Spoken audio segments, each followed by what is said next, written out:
Yes, it's the beginning. Now first, all of us have nothing to disclose, and I want to say something about using ICG in prevention of anastomotic leakage. Anastomotic leakage is one of the most serious complications after colorectal surgery. Increased probability of mortality, extends the time of hospitalization, and reduce the quality of life and increase the cost of treatment. Frequency incidence of anastomotic leakage in different papers vary from 1 to 19% in majority, because in some papers even up to 30% of anastomotic leakage are absorbed.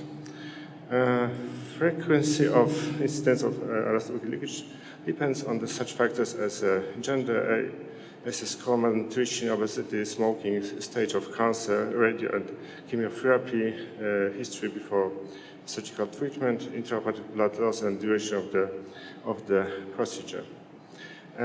It's suspected that main role in the anastomotic leakage appears is the disturbances in the blood supply of parts of intestine before anastomosis.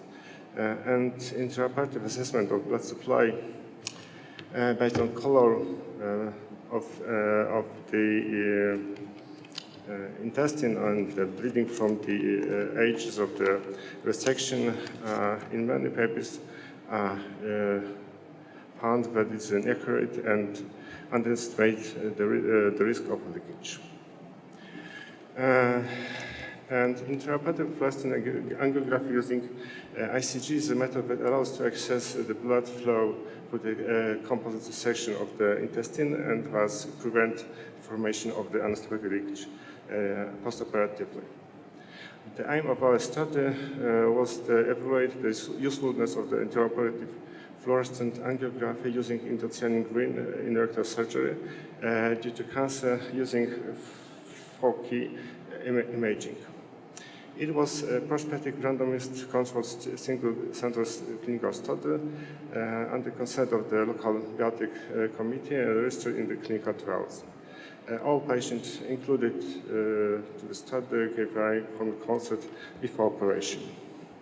Inclusion criteria are patient aged 20 to 80 years old, potential resectable rectal cancer located on colonoscopy up to 12 centimeters from the anal verge, only elective surgery, and planned, of course, before operation that we do the anastomosis. Exclusion criteria was the lack of consent, of course, allergy to any component of the drug, inability to perform laparoscopic surgery, emergency surgery, and intraoperative decision not to perform anastomosis. From December 2020 to August 2029, we initially enrolled to our study 85 patients with rectal cancer.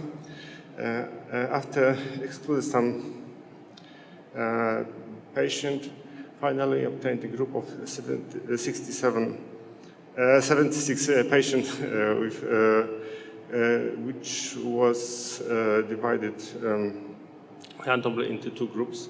First, 41 patients where we use the ICG during operation, and 35, the second group, the 35 patients without ICG during operation. The primary endpoint was the number of the anastomotic leak. The secondary endpoints were the length of hospitalization, need of reoperation, and the emergence of stoma.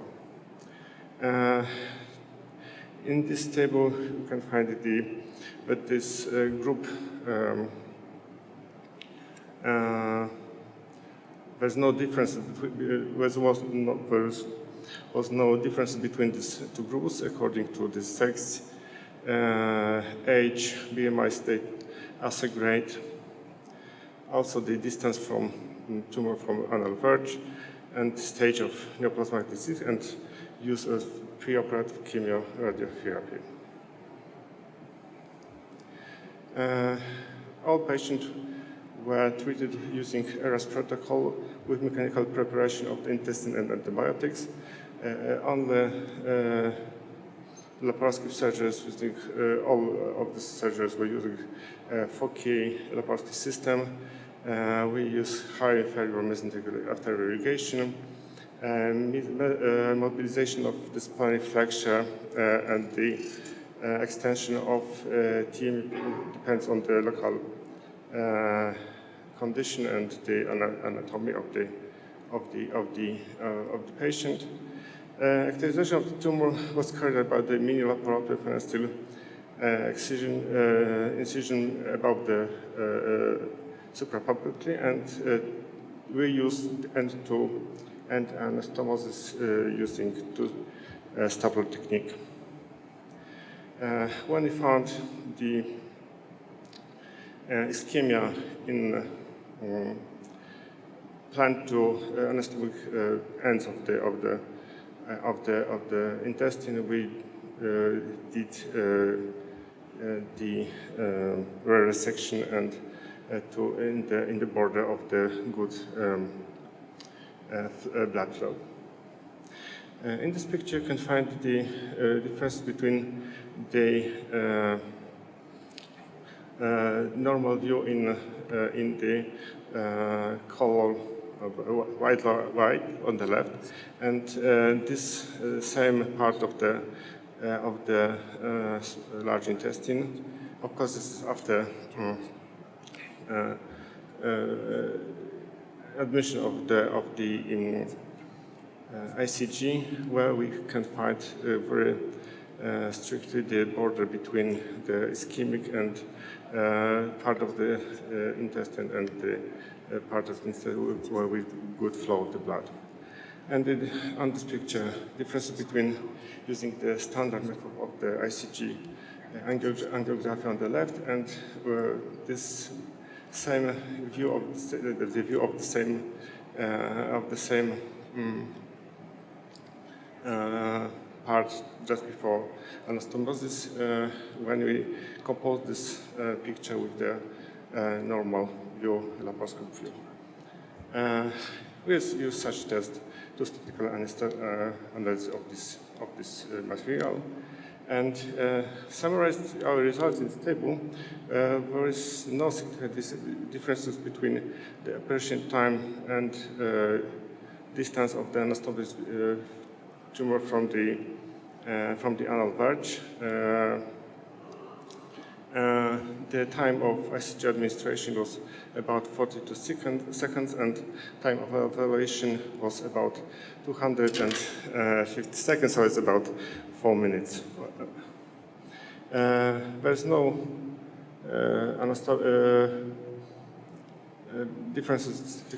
significant differences between complication after operation. And only a significant value was the mean stay of hospitalization, was in group 1 4.4 days, and in the group 2 without ICG 4.9 days. Maybe more detailed time of operation in the group 1, it was 142 minutes, and in group 2 without ICG 128 minutes. These differences are not significant statistically. The average time to need to perform fluorescent angiography was only 4.3 minutes, and it was about 3.2% of the time of the operation, so quite short. In the group with ICG, we changed the transaction line in 3 cases, 7.3% of patients, but in the group without ICG, we didn't perform any resection during operation. In group 1 with ICG, we found no cases of the anastomotic leakage. In the group 2, so without ICG angiography, we find 3 cases of the anastomotic leak, but the difference was wasn't significant. In this group with anastomotic leak, 2 patients due to developing peritonitis required emergency surgery. With colostomy, 1 patient was treated endoscopy with a good success, and no deaths due to the anastomotic leak were observed during our study. We found some significant correlation between the time of surgery and the risk of the anastomotic leakage and prolonged hospitalization. Longer time of surgery caused the longer time of hospitalization and increased the risk of the anastomotic leakage. And also there's a strong correlation between anastomotic leakage and prolonged hospitalization. But in this, when we watch on these 2 groups of patients, in the group 1, so with ICG angiography, the median hospitalization was 4.4 days, and in group 2, 4.9 days. It was statistically significant. In conclusion, I can tell that administration of ICG does not increase the number of complications, does not significantly prolong the time of surgery, but may modify the treatment plan during surgery, reduce the number of anastomotic leaks, and reduce the length of patient's hospitalization.